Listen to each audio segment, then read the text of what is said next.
ஒரு அழகான கிராமத்துல செல்விங்கிற பொண்ணு வசிச்சு வந்தா. அவ தன்னோட குடும்பத்தை ரொம்ப அழகா வழி நடத்துறவ. எப்பவுமே அவ கிராமத்து பாணியில தான் எல்லாமே செய்வா. அவ ஒரு அழகான கிராம பெண்மணி. அவங்க மாமியார் பேரு சுந்தரவல்லி. இன்னொரு மருமகனும் அவங்களுக்கு இருந்தாங்க.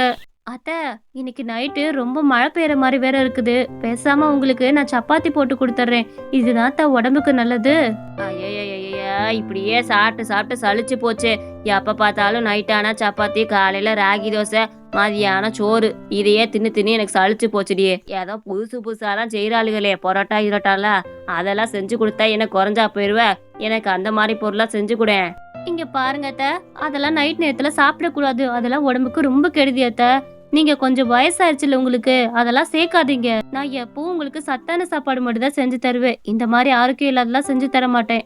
அந்த கிராமத்து பெண்மணி எப்பவுமே அவங்க மாமியாருக்கு ரொம்ப சுவையான சாப்பாடும் அதுவும் சத்து நிறைஞ்ச சாப்பாடு மட்டுமே செஞ்சு தருவாங்க. அந்த ராத்திரி அவங்களுக்கு சப்பாத்திய சுட சுட போட்டுக்கிட்டு இருந்தா. காலையில ஆனதுமே தன்னோட இளைய மருமகள் வீட்டு சைடு வந்தா. அவ கொஞ்சம் மாடலா வளர்ந்தவ. எல்லா விஷயத்தையுமே மாடலா பண்ணணும்னு நினைப்பா. அத்தா, அத்தா வெளிய வரீங்களா அத்தா? அத்தா, நான் தான் வந்திருக்கேன். நான் யாருன்னு தெரியுமா உங்களுக்கு? அஸ்வினி வந்திருக்கேன் அத்தா, வெளியே வாங்க. அடடா, அஸ்வினி கண்ணு, எம்பிட்ட அழகாயிட்ட. இவ்வளோ கலர் ஆயிட்டிய கண்ணு, பளிச்சுன்னு. அத்தைக்கு ஏதாவது உன்னை சொல்லு, நானும் பளிச்சுன்னு ஆயிப்புடுறேன். பாத்தியாடி என் மருமகளை எம்பிட்ட அழகா இருக்கான்னு, கலர் ஆயிட்டா பத்தியாவ. நீ தான் இருக்கிறிய கருத்துக்கிட்டே போவா பாத்துக்க. அஸ்வினி கண்ணு, வா உள்ள போவான். அத்த, ஊர்ல இருந்து கிளம்பி எப்படியாச்சும் உங்களை பார்க்கணும்னு நினைச்சிட்டே பார்த்துட்டே பாத்துக்கோங்க. வாங்க, இனி ஒரு மாசத்துக்கு நான் வீட்டுல தான் இருக்க போறேன். சரிடாமா, வா வா உள்ள வா. அஸ்வினி, உனக்கு என்ன சமைக்கணும்னு சொல்லு, நான் சமைச்சு கொண்டு வரேன். அத்த, உங்களுக்கு ராகி தோசையும் சட்னியும் வச்சு தரேன். அதையே அஸ்வினிக்கு கொடுக்கலாம். அதுதான் உடம்புக்கு ரொம்ப நல்லது. அஸ்வினி, நீ அதையே சாப்பிடுறியா? சி சி சி சி, என்ன காம்போ இது? கேவலமான காம்போவா இருக்குது. எனக்கு இந்த மாதிரி ஐட்டம்ஸ் எல்லாம் பிடிக்கவே பிடிக்காது. எனக்கு எப்பவுமே காலையில எந்திரிச்சதுமே பாஸ்தா தான் பிடிக்கும். அது மட்டும் இல்ல, அதுக்கு நூடுல்ஸ் ரொம்ப பிடிக்கும். பாத்துக்கோ, நூடுல்ஸ் செஞ்சு சாப்பிட்டுட்டாதான் எனக்கு அன்னைக்கு நாளே ஃபுல்ஃபில் அந்த மாதிரி இருக்கும். இந்த மாதிரி வில்லேஜ் ஐட்டம்ஸ் எல்லாம் எனக்கு சாப்பிட்டு பழக்கம் இல்ல, சாப்பிடவும் பிடிக்காது. சரி கண்ணு, உனக்கு எது பிடிக்குமோ அதையே சாப்பிடு. யார் உன்னை தடுக்க போறா? நீயே செஞ்சு சாப்பிட்டுக்க. இல்லைன்னா இவ்வளவு செய்ய சொல்லுவோம். இங்க பாருங்க அத்த, இந்த ஒரு மாசத்துல நான் சமைச்சு கொடுக்கறதா நீங்க சாப்பிடணும் பாத்துக்கோங்க. நான் சமைக்கிறது எவ்வளவு நல்லா இருக்குன்னு காட்டுறேன். இந்த அடுப்பெல்லாம் மாத்தணும் பாத்துக்கோங்க. இந்த மாதிரி மண் அடுப்புல எல்லாம் எனக்கு சமைச்ச பழக்கம் இல்ல. நான் வேற மாதிரி மாத்த போற ஸ்டைல்ல. அந்த மாதிரி நூடுல்ஸ் எல்லாம் அத்தைக்கு கொடுக்காத. அது உங்களுக்கு செரிமானம் ஆகாது. அவங்களுக்கு அது பிரச்சனையை உண்டு பண்ணிரும். வேணாமா, வேற ஏதாவது கூட சமைச்சு கொடுக்கலாம்ல. அவ கிடக்குறா, அவ எப்ப பார்த்தாலும் இந்த மாதிரி கிராமத்து பணியில எல்லாம் சமைச்சு கொடுக்கணும்னு நினைப்பா. அது எனக்கு சுத்தமா பிடிக்காது. நாக்கே செத்து போச்சு. நீ உன் இஷ்டப்படி அத்தைக்கு சமைச்சு கொடுக்கன்னு, நான் அதையே சாப்பிடுறேன். அவளும் ரொம்ப சோகமா அந்த இடத்த விட்டு கிளம்புனா. அடடா, உன் கை பக்கமும் ரொம்ப அருமையா இருக்கே. நீ கிச்சனையே இவ்வளோ அழகா மாத்தி இருக்கிற. எல்லாமே புதுசு புதுசா வாங்கி போட்டியம்மா. நம்ம இதுல எல்லாமே பழைய காலத்துப்படி இருந்துச்சு. நீ எல்லாமே புதுசா கொண்டு வந்துட்டியே.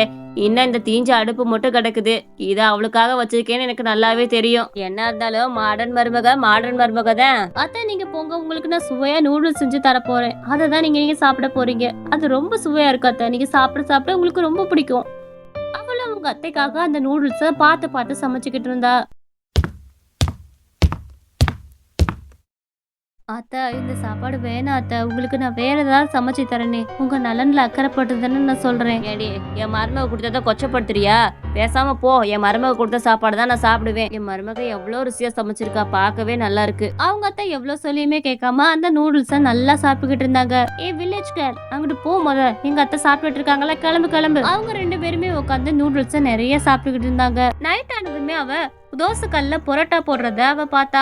இதையெல்லாம் பார்த்து அவளுக்கு ரொம்ப கோவமா வந்தது. இந்த மாதிரி உணவுகளை தினம் அவ கொடுக்க ஆரம்பிக்கவும் அவளுக்கு ரொம்ப கோவம் வந்தது. என்னம்மா இது, நைட்டு அத்தைக்கு பொரோட்டா போட்டுக்கிட்டு இருக்க? அவங்களுக்கு செரிமானம் ஆகாதுமா சரியா? தயவு செஞ்சு இதை விட்டுட்டு ஏதாவது தோசை கூட ஏதாவது ஊத்தி கொடுக்க வேண்டியதானே. உனக்கு அவங்க நலன்ல அக்கறை இருந்தா இதெல்லாம் பண்ண மாட்டேன். எங்க வழக்கப்படி நாங்களாம் இதை தான் சாப்பிடுறோம். எங்களுக்கு எதுவுமே ஆகலையேம்மா. பேசாம போ, வேலையை பார்த்துட்டு போ.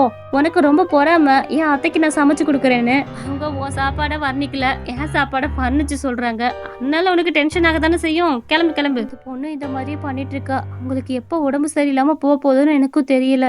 அவ சொன்ன மாதிரியே அவங்க அத்தைக்கு ரொம்ப உடம்பு சரியில்லாம போச்சு. வயிறு வலி அதிகமா இருந்துச்சு. துடிச்சுக்கிட்டு இருந்தாங்க வயிறு வலியில. ஐயோ, என் வயிறு வலிக்குது. ஐயோ, எனக்கு போட்டு வயிறு பிணையுதே. முடியல. ஏம்மா வாமா வா, எனக்கு முடியலம்மா. ஐயோ அத்தை, என்ன ஆச்சு? இப்படி வயிறு வலிக்குன்னு சொல்லிட்டு இருக்கிறீங்க. என்ன சாப்பிட்டீங்க அப்படி?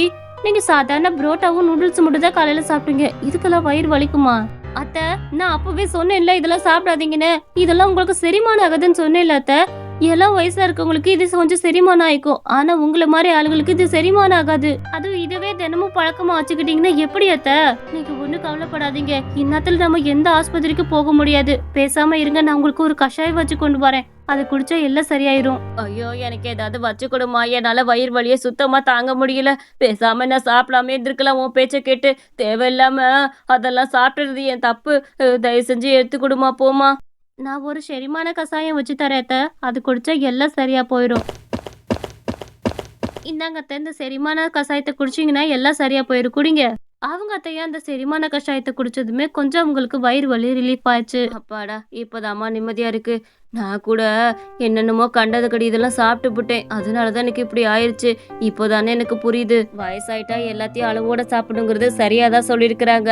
உன் பேச்ச கேட்டு ராகி தோசை இதெல்லாம் சாப்பிட்ற வரைக்கும் எனக்கு எந்த ஒரு உடல் உபாதையும் வந்ததே கிடையாது. இப்போதான் இந்த மாதிரி வந்துச்சு. மருமகளே, உன்னை தப்ப சொல்றேன்னு நினைக்காத. எனக்கு இந்த மாதிரி உணவுகள்லாம் சேரல. இனிமேல் இது மாதிரி செஞ்சு கொடுக்காத. அத்தை, அவங்களுக்கு என்ன தெரியும்? அவங்க அதெல்லாம் சாப்பிட்டு வளர்ந்தவங்கனால அவங்களுக்கு அதெல்லாம் தெரியாது. நீங்க தான் சொல்லி புரிய வைக்கணும். உங்களுக்கு எது பிடிக்கும் எது பிடிக்க கூடாதுன்னு நீங்க தான் சொல்லணும் அத்தை. உங்க வாழ்க்கையில அதிக அளவு ஜங்க் ஃபுட்களை எடுத்துக்காதீங்க. என்னைக்குமே ஆரோக்கியமான உணவுகளை தான் சாப்பிடணும். இந்த கதை உங்களுக்கு பிடிச்சிருந்துச்சுன்னா மறக்காம நம்ம குட்டி கார்ட்டூன் சேனலுக்கு சப்ஸ்கிரைப் பண்ணிக்கோங்க.